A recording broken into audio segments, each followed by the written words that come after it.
আর হলো মালিক। Hello friends, নানান ব্যঞ্জনে তোমাদের সকলকে স্বাগত জানাচ্ছি। দূরের বন্ধু কাছের বন্ধু সকলকে। দেখো এখানে আমি চিতল মাছের পেটি নিয়েছি 4টা। তাও এগুলোর মধ্যে লবণ হলুদ মাখিয়ে নেবো এখন। আর এই কড়াইতে তেল বসিয়ে দিয়েছি, মাছগুলো মাখা হয়ে গেছে। এখন আমি মাছগুলোকে ভেজে নিচ্ছি। তো এখানে আমি 2টো করেই মাছ ভাজবো, কারণ আর না হলে আর আটবে না। তো আর মাছগুলো ভীষণ তাজা ছিল, আর সেই জন্য মাছগুলোকে এখন ভেজে উঠিয়ে নিলাম। 4 পিস মাছ। তো একটা একটু ছোটো ছিল, তাকে আর এখানে ব্রকলিগুলোকে আমি লবণ দিয়ে একটু ভেজে নিচ্ছি। আগের থেকে একটু হলুদ দিয়ে দেবো এখন। দিয়ে ব্রকলিকে ভেজে এখন উঠিয়ে নিলাম। নিয়ে এখন ওই তেলের আরেকটু তেল দিয়ে দিয়েছি। দিয়ে এখন এই যে আলুগুলোর মধ্যে লবণ মাখানো আছে, তো এখন একটু হলুদ দিয়ে দিলাম। দিয়ে এখন আলুগুলোকে ভেজে উঠিয়ে নেব। তো আলুগুলোকে এখন ভেজে নিচ্ছি, একটু লাল লাল করে ভেজে উঠিয়ে নেব। তো এইভাবে লাল লাল করে ভেজে নিয়ে এখন আমি এটাকে নামিয়ে নেব। দেখো ভাজা হয়ে গেছে, এখন নামিয়ে নিচ্ছি। আর এদিকে আমার মশলাগুলো সব করা হয়ে গেছে। তো আমি এখন ওই তেলের মধ্যে এখন 2টো তেজপাতা আর একটা শুকনো লঙ্কা আর হচ্ছে একটু গরম মশলা দিয়ে দেবো, এলাচি আর দারচিনি। এখন এলাচি আর দারচিনিগুলো দিয়ে দিলাম। দিয়ে এখন এটাকে ভেজে নিচ্ছি। ভেজে নিয়ে এখন এর মধ্যে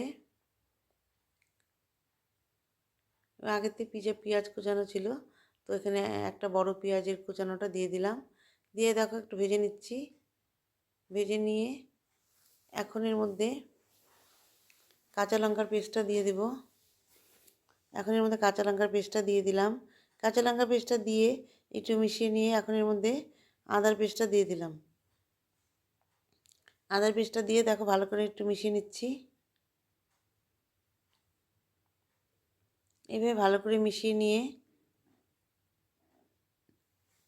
এখন এর মধ্যে পেঁয়াজের পেস্টটা দিয়ে দিলাম। পেঁয়াজের পেস্টটা দিয়ে একটু ভাজা ভাজা হয়ে গেছে, এখন এর মধ্যে টমেটো পেস্ট দিয়ে দিচ্ছি। তো টমেটোর পেস্টটার মধ্যে আমি বিচিগুলো ছাড়িয়ে নিয়েছিলাম।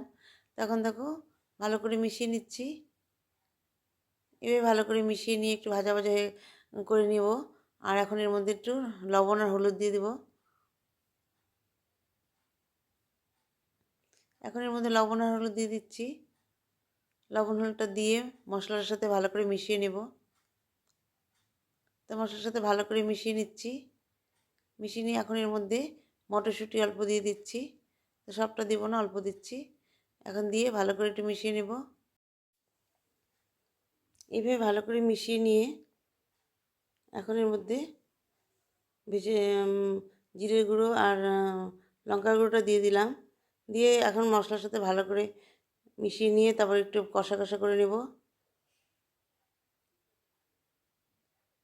মশলাগুলোকে ভালো করে ভেজে নিচ্ছি।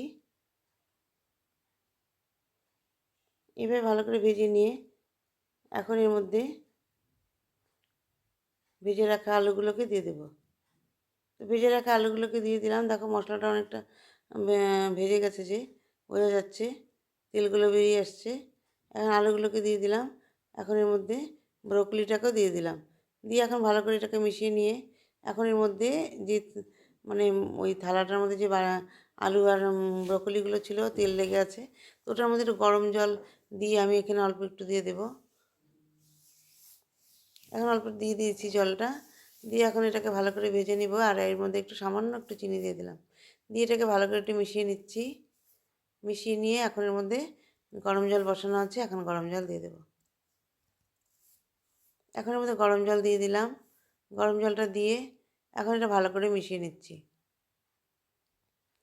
এখন মশলাটাকে ভালো করে ফোটার জন্য একটুখানি ঢেকে দিয়েছিলাম। এখন ঢাকনাটা উঠিয়ে দেখো মশলাটা জলগুলো কীরকম ফুটছে মশলাটা। তো এখন এর মধ্যে মাছগুলোকে দিয়ে দিলাম। মাছগুলোকে দিয়ে এখন ভালো করে একটু ফুটিয়ে নিব। কারণ মাছগুলো ভীষণ তাজা দেখে না, মাছগুলো একটু ফাটা ফাটা হয়ে গেছে আর কি, নাড়া দিলে যদি ভেঙে যায় ভয়, ওই জন্য আর আমি বেশি নাড়াচাড়া করবো না। তো এইভাবে একটু চেপে চেপে দিয়ে এখন এর মধ্যে একটু ধনেপাতা ছিটিয়ে দিয়ে একটু ভালো করে এইভাবে কষিয়ে নিব। তো ধনেপাতাগুলো দিয়ে এইভাবে ভালো করে কষিয়ে নিচ্ছি, যাতে মশলাগুলো মাছের মধ্যে ঢুকে যায়। তো বন্ধুরা, এইভাবে আমার রান্নাটা প্রায় হয়ে গেল। এখন আমি এটাকে উনানটাকে এখন অফ করে দিব। দিয়ে আমি কয়েকটা কাঁচা লঙ্কা এখন এর মধ্যে উপরে দিয়ে দিব। তো এইভাবে আমার রান্নাটা হয়ে গেছে। এখন আমি এটাকে নামিয়ে নেব উনান থেকে, কারণ উনানটা এখন অফ করে দিয়েছি।